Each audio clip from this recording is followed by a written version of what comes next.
It's 2025 and housing is crazy expensive. Because of that, it's never been more important to find creative ways to store more bikes in less space safely and securely. I'm going to help you solve that problem today. I'm going to walk you through from the easiest, cheapest, no installation, not a lot of money solutions, all the way up to crazy, like, you need a permit on this. And all along the way, I'm going to have some options for no installation in case you're in an apartment or something you can't drill into the wall. Make sure you also stick around to the end where I talk about security, because that's really important. The first option I'm sharing with you is called the Feedback Sports Rack 2.0. And it doesn't save any space, but if you've got a bike leaning on a wall, this is what you need. All you do is you put it on the ground, you open it up, you put your bike in it, and now you have a bike that won't fall over. It doesn't cost a lot of money either. It's also great outside. I use it for all of my pictures, and it doesn't matter if the ground is uneven or if there's wind. I've never had to drop a bike. If you drive to the ride, that's another great reason to use it. You can bring it in the car and it even fits for easy transport. And then when you get to the trailhead, you just set it down on the ground and you can put your bike on it. If you have an e-bike, there's a little e-bike version with a small shelf for the charger. Doesn't cost much more, but might be a nicety. In my house, what I often do with it is because it's so small, I'll take whatever bike I'm going to ride in the morning off the wall or wherever I have it stored, and I'll put it on the Rack 2.0 so that in the morning I don't have to wake anyone up. It's really good for that. And then I just fold it again and store it some small out-of-the-way place. If you've got space for a bike on the ground, you're not looking to save space, you just want to make sure it doesn't fall over, the Rack 2.0 is great for that. The rack stand is amazing. And like I said, it's great if you already have space on your floor and you want to make sure that your bike doesn't fall over. But next, what I'm going to talk about is something that actually adds space, and that is the Topeak Dual Touch Bike Stand. And the difference here is that instead of just taking space you have, it actually adds space by stacking bikes vertically. The special sauce is that it doesn't need you to drill into anything.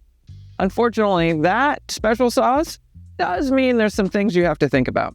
So the way this thing works is that you've got this pull on the middle, and you set it between the floor and the ceiling, and then you expand it. And the problem is that if you're worried about it moving around, you might easily over tighten it. Like it's not hard to do that. And then you'll crack the ceiling. And the idea is you're supposed to put it between a floor and a ceiling joist or a beam, but that sort of defeats the purpose of being able to easily put it where you want it. For me, what I've done to fix the problem is I've added a piece of plywood up top to spread the load. You can see that my solution is not exactly the prettiest install, but that's on me. You could do a better job. Mine's in the laundry room. I just threw a piece of plywood up there. It's no big deal. The other problem is that when you hang your bike, it's sometimes nice to just be able to rotate the cranks and do some simple maintenance. Can't really push on most stuff, but it's not going to fall over, so it's an easy thing to do. Unfortunately, when you have this pull in the middle, you also have an inability to rotate the crank.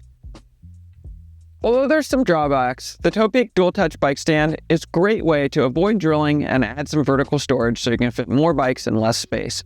Generally, I'd call it a good trade-off, but if you can drill into a wall, that's where things really get a lot easier. Well, now, all of a sudden, I get to talk about my favorite options. And the first one I'm going to talk about is the Velo Wall Rack 2D. Basic concept is that it holds your bike under the top tube. And the reason I mention that is both, yes, as a way to introduce it, but also to mention that if you do some searching, there's a million little handcrafted, artisan-made, leather, wood, amazing, gorgeous things. The Velo Wall Rack is not one of those. It's very functional, but there's some things I like about it, namely that it's adjustable and it attaches to a single wall stud. Doesn't matter if your top tube is flat or angled, and you can space out the frame from the wall as needed. Now again, I understand it's not the prettiest thing out there, but I just love the simplicity of your bike is sitting on something. You can look at it and you can know that there's no you didn't put it in right, it's just there, it's sitting, it all just makes sense. As much as I love what Feedback Sports offers, hanging your bikes horizontally is not actually the most space-efficient design.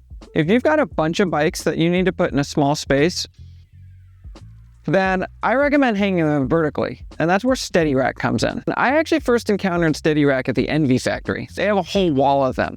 And I was immediately obsessed with how simple it is and how easy it is to use. You just roll a bike up and it cradles the front tire. If you have a bunch of them next to each other, it works like a fancy coat rack, or at least the coat rack of our dreams, right? And the only problem with it is that it tends to be a little on the expensive side for this sort of vertical storage. And sometimes people are looking for something else that they can do that's cheaper. And to that end, I actually left a toe peak hook installed so I can show you the things about it that aren't really as nice as SteadyRack.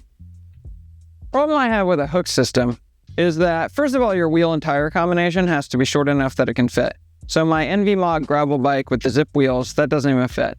But if your wheels will fit, and a 50 mil seems to fit on a road bike, then the next challenge is aligning the spoke and balancing everything while you're holding all the weight. Let me see if I can show you what I mean. So the first thing you do is you just flip this bike up in the air, and that's easy enough. But now you have to lift it. And while you're holding it, you have to align the spokes so that when you release the bike and you let the weight come on the hook, you don't want the spokes holding the weight of the bike. And it's just really hard. And that's with a super light NV Melee. Imagine if I had a heavier bike, or if I was trying to, as you can see, I have a electrical box in the way, so I have to put one of my bikes a little bit higher. And if I was trying to put that bike up higher and balance everything, it would be a nightmare. Now, when it comes to SteadyRack, it's just simple. All you have to do is lift the bike into it, or maybe just roll it in. It depends on how you set it up. And you might have noticed that one of my racks is really high because of the electrical box. And even with that, yes, I do have to lift the bike pretty high. But as soon as I get it over that little lip, it just slides right in. It's so nice. Now, as I already said, there are less expensive things, and there are even less expensive, essentially, copies of the SteadyRack concept, and you can find them on Amazon or whatever. I'm not going to give a whole lot of voice to those other than to say that they exist. I personally am not interested in dropping an expensive bike off the wall. If you want to experiment and see if those work, so be it. But I can tell you that I've done a bunch of testing of all the major brands, and the one that works best, in my experience, is the SteadyRack. Okay, now we're gonna get a little crazy. I'm gonna walk through my backyard. I'm gonna try not to trip so that I can tell you about this shed that I have from a company called Keter. The one I have is 7.5 by 13, but there's a bunch of different sizes. Whatever's gonna fit for you, almost fall there. Whatever's gonna fit for you, you can find it. And mostly what you need to understand about this company is that it's one of those sheds you see in a place like Home Depot, and you go, how can it be that cheap for what it is? Now, to be clear, it is not cheap. It's just that the value for what you would pay for a shed of this size, it's normally way more expensive.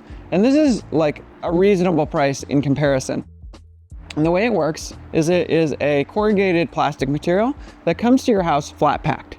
Now, Keter does include floor panels, but you still need to start with a foundation. And for me, I decided to go with a cement pour. Sorry, the sun there was a little intense. I had to switch sides of the shed. But once you've got the foundation sorted, from there you have to just follow IKEA-style instructions. And it took me about 2 days working with my wife.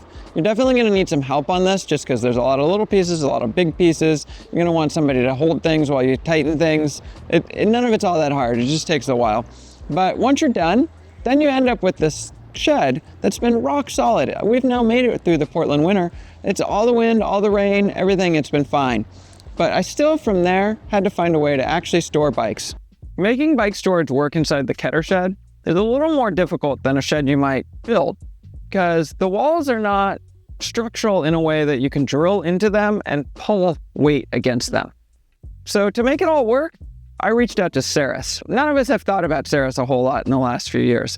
I actually did include them in an article on our best bike trainers, and you might think of them as making inexpensive bike trainers. You might also remember PowerTap from a few years ago. But what Ceres is really doing these days is infrastructure level bike storage systems. So things like the hoops that you find on city streets that you can lock your bike to, or if there's a big apartment building going in and it has a bike storage room, there's probably Ceres products in that bike storage room. And that's why I reached out to them. What I thought I was gonna do was put a bunch of hoops in this that I could lock my bikes to. I'll talk a little bit more about that in a second, but what I ended up with was these track style systems that have a hook, as well as something from the Ceres infrastructure side that holds it all. Now this is a hook-based system, So in some ways, that means it has the same disadvantages as the toe peak that I showed you earlier. You do have to align the wheel, and it's a little bit of a hassle. But in this case, the advantage is that it's also attached to a tray. And that means that you can mount it on a wall if that works for you, but you can also mount it on a rack.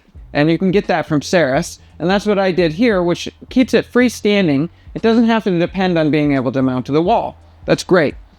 The one thing that I do find a little bit odd about this whole system is that there is no padding on the hook itself. I don't even know if that's a problem, if it would actually scratch a wheel, if it would be an issue, but I decided to spend about, 10 minutes and a few dollars with some pipe insulation and just fix it right up. You can see what I did. If you take a look at it here, it's not like anything fancy, but it totally does the trick. The last thing I want to talk to you about is security. And you might think that this doesn't apply to you because you have a secure place to put your bike. In fact, I talked about a shed just a second ago. But here's the thing. I did a bunch of research a few years ago into how bikes are stolen and the best bike locks. And, I cut locks off and I looked at electronic options. The most interesting piece that I found was when I talked to a group called bikeindex.org, who helps people keep track of their bikes when they get stolen, find them again. And what I found was those that have nice bikes, they don't tend to lock them up on the street. Instead, they put them in their garage or their shed. And they think that that's secure. But here's the thing. Your garage is not that secure. And if you have a nice bike, that's probably where it's going to get stolen from. You need to have each one individually locked with a grinder-resistant lock. And one of the things I love about the Saris rack is that there's actually a place to attach a lock. And you can see here on my Priority City bike that I have a light lock attached to that one. I also have options from On Guard and Hip Lock. They're both great. And then on top of that, what you want to do is you want to get yourself a subscription to an alarm. You want something that is crazy loud, so it's like unbearable to be next to, and then also so that it will call somebody. That's my recommendation. Everyone has seen the Instagram reel where the bike falls over in slow motion and someone cries about it. Don't be that person. While you're at it, make sure you lock up every single one of your bikes in a secure way. And, more importantly perhaps, add more space so you can add more bikes, right? I mean, do I have to say more about this? I've covered everything I can think of here, from easy to hard, expensive to cheap, installs that require drilling and installs that require no drilling. This stuff is fairly simple, but it's also important. Don't sleep on it.